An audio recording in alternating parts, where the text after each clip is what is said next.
Hello. This is the middle-aged YouTube sensation, and I'm in my backyard wearing the clothes I usually wear when I'm writing or acting, and haven't showered. I did brush my teeth, but I haven't showered. I'm walking my cat, who's sneezing in the yard. She has a little cold today, and she can't be trusted without a leash. So I'm walking around my yard, and soon I'll walk her outside. But today I wanted to talk about something. I want to talk about one of maybe 5 or 6 big reasons why I'm single at 55 and have trouble dating, okay? And I wanted to, this is how I wake up. So basically, someone would sort of have to be in love with me and put up with the fact that I just, most of the day I look like a slob. I just have once again, leftover eyelashes from last night. No under eye concealer. See that, the under eye, see it's not like, it's real, and I look tired with the under eye circles. Okay, there's some spotting from tanning. I just want to show you. Yeah, I got the wrinkles. I'm an actress. I got to show wrinkles. Once again, I've said this before. When I smile, look at that. Look at that anti-aging. Yeah, it really helps a lot. I also dye my hair. Every time I try to show you, yeah, you can see a little bit of the white coming through. Yeah, there's white coming through with the dyed hair. I think I might look good with gray hair, but I'm an actress and they won't let us gray. Maybe when I make my own movies. Anyway, what I want to talk about today is makeup, because I'm not wearing any, and I just wanted to show you the difference. Now, as I get older, there's probably not as much difference as there used to be, but I gotta tell you, when I was about, I guess I'll start when I was 8 years old.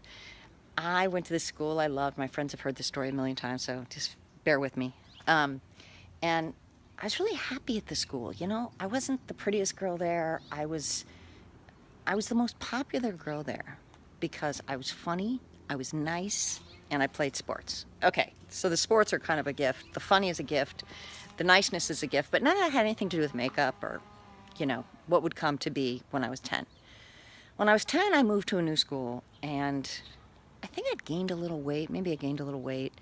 And the girls were starting to have curves and boobs, and I was a tomboy, and I still played sports, and I was still really nice, and I was still really funny, but I couldn't make any friends. I couldn't make any friends. The boys wouldn't play with me. The boys were looking for girlfriends already. Southern California, I guess we start early. I don't know, now they start like really early, but I'm showing my little house that I'm looking to duplicate in LA. And I don't know, maybe I was 12 or 13. And I really felt ugly, and I felt too tall, and I felt unpopular.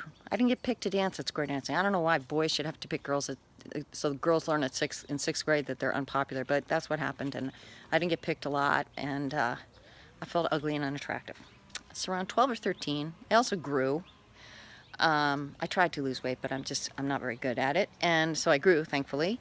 And one day I found this tube of mascara in my mother's vanity drawer. And I thought, I'm going to try to put this on my eyes. Okay, blue eyes, just try to think. I didn't have the dark circles then. I put a little mascara on. It was like night and day. Night and day. Suddenly all the boys liked me, and the older boys liked me, and the teachers were nominating me for this beautiful thing and this pretty thing, and oh, you look so beautiful, and oh, you look so pretty. And I was like, on a desert island, I gotta have food, water, and mascara, because it changed my life. Absolutely changed my life. At that time, I thought it was a really good thing, but later I realized that it was a limiting thing, because I got to date guys that were, I guess you would say, naturally good looking. Naturally good looking. They didn't wear makeup.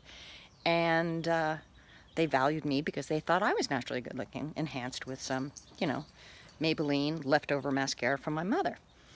And so I started dating guys. I was just so flattered I'm an overachiever. I wanted to achieve the most good looking guy. And so I did that. And a lot of them had been valued for their looks, I guess, because I dated a lot of empty vessels. Let's put it that way. They didn't care about my personality. That was second to my looks. Looking good together was the most important thing. And I guess to me too, because I just, sublimated my personality. I was whatever they wanted. I was a chameleon. I'm an actress.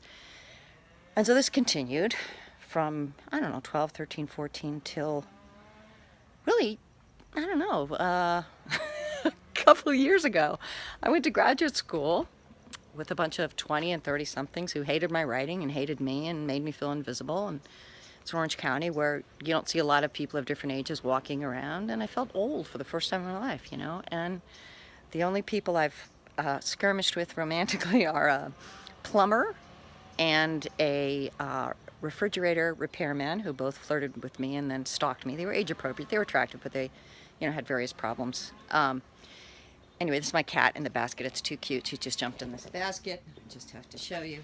We're walking, we're on a leash, but she jumped in a basket. Okay, just had to interrupt that. So pretty much, you know, from 14 until, well, I'm 55 years old, double nickels. I've worn makeup. I've tried to be as pretty as I can. I dyed my hair red because people liked it better. I've just been trying to, you know, be this thing that I see on TV and young people. And as you get older, it's harder and harder to do. As an actress, you start noticing that all the roles go to young women, so you try to look younger. It makes perfect sense. You start out with a little mascara, right? Then, oh, you look a little sexier with lipstick and, you know, a little blush, lipstick. It's great. You still have young skin. It's great. Then you start breaking out. You get some weird spots on your face. You cover them up with a little concealer. And then the concealer looks weird. It's kind of pasty, like toothpaste. Then you put the foundation over it. So you put the foundation over it, and then you're going out to a special event. You want it to look, you know, sleek. So to look sleek, you put the powder over the makeup, okay? And then somewhere around 40, all this weird shit happens, like 45, 46. You get these weird age spots from menopause, and all of a sudden, I don't know, 44, I got these big dark circles. So then, in addition to all the other stuff, you gotta like pat this little under eye concealer on, pat the under eye concealer. Otherwise, people say, "Are you tired? You look tired." So you do this so people won't say you look tired. Then you gotta do that, you know, the foundation and the powder and the mascara, a little eyeshadow, because as you get older, you get these flaps over your eyes. You know, I always had them, but yeah.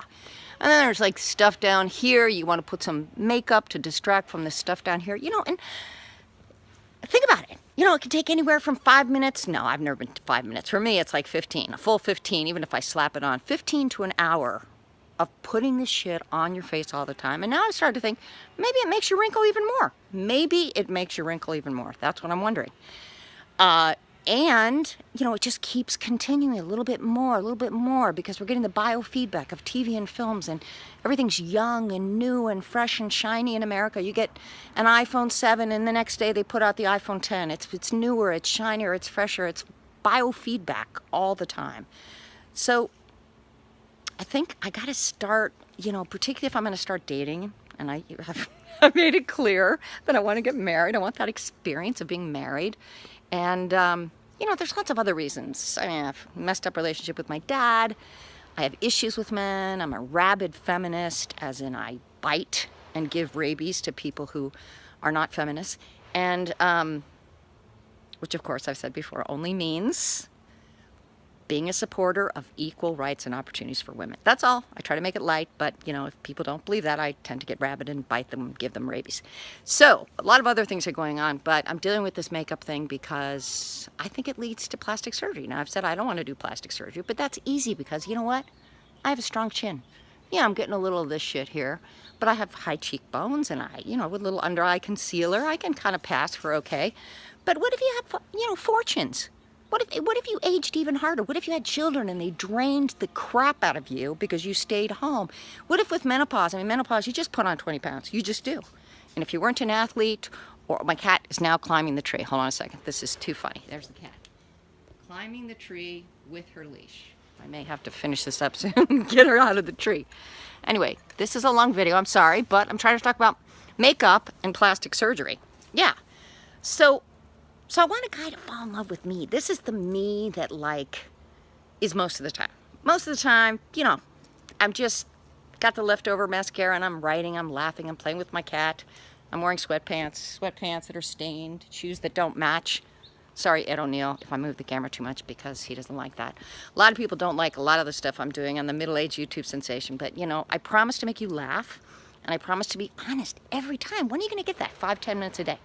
Anyway, so this subject, so of course you go from this, maybe you're getting to be a big star, and they say, you know, you just need an acid pill, Alice, just an acid pill, take over some of these circles, and then you don't have to put on as much concealer. And maybe there's this new injection you can put under your eye circles to save you time every morning. You put this little injection in and then you don't have the dark eye circles. Well, you know, it might be easier. You don't have to put on as much eyeshadow if we lift your lids. And then all this shit up here, let's just put a little Botox. It just plump it off. I mean, I can totally see how it happens. And these women are just trying to work, just like I was just trying to get a boyfriend. I was just trying to be pretty so I could compete, so I could, get the best boyfriend. But here's the thing. I didn't get the best boyfriend. I didn't get any boy. I mean, I got many boyfriends who were I didn't get the real boyfriend who loved me. So I'm reconsidering all this at 55. I will say I'm always open to learning. And I don't know if I'll have makeup on the next time you see. I probably will, because this is this is pretty vulnerable, I will say, in my little yard with my cat in the top of the tree. I'm gonna have to climb up on something to get her. Anyway, so I think I need help from you guys. I need help in what pictures I put up online. Everyone has to go online now to date. If you're new to this scene, if you're divorced or widowed, I'm sorry, but everyone has to be online. No one dates in bars anymore, which is great because I don't drink. But it's scary because women now have to reach out. We're not used to being rejected. We're used to being kind of dumped, but we're not used to being rejected. And I want to know how to find the right guy. I want to know how to find a guy that maybe I can kiss, but maybe has a tummy, and maybe, I don't know, maybe a different kind of face that you have to grow to love. Maybe he's not, spectacularly handsome, or I don't know. I need some help on this. So I'm just putting that out there. I'm telling you how it happens. And I just have a lot of thoughts on the subject because I'm in the industry. Oh, I forgot to say, I dye my eyebrows because they're kind of gray. Like, who gets gray eyebrows? I do. Gray eyebrows. I shave down here every day and up here in the shower because my eyesight is so bad that I can't see when I get those weird hairs that come out about 3 inches out of the bottom of my face. So it's just easier just to shave it. I'm not getting a beard or anything, so that's good. Anyway, have a wonderful day. Give me feedback on this video and I'll talk to you later. The middle-aged YouTube sensation. Please subscribe. Hit the subscribe button. Watch this video 100 times. Just hit the button, hit the button, hit the button. You can go do something else. I just need the followers and the viewership. Okay, bye-bye.